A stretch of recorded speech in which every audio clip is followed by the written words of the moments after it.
അൽ ഹജ്ജു അറഫ, ഹജ്ജ് എന്നാൽ അറഫയാണ്. ഹജ്ജിൻ്റെ വളരെ മർമ്മപ്രധാനമായൊരു കർമ്മമാണ് അറഫ സംഗമം. ശരിക്കും ഏകദിന നഗരമാണ് അറഫ എന്നുള്ളത്. വർഷത്തിൻ്റെ മറ്റെല്ലാ ദിവസവും അവിടെ വിജനമാണ്. ദുൽഹജ്ജ് 9 അതൊരു ലോകമായി മാറുന്നു. അല്ല, ലോകം അറഫയിലേക്ക് ചുരുങ്ങുന്നു എന്ന് പറയാം.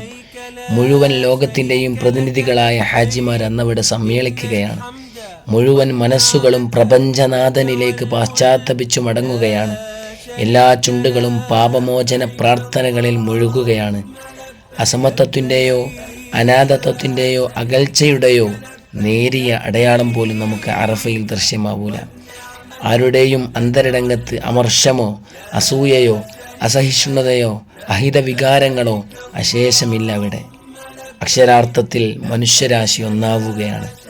അല്ലാഹുവേ, ആ പുണ്യഭൂമിയിലെത്താൻ ഞങ്ങൾക്കും വിധിയേകണേ.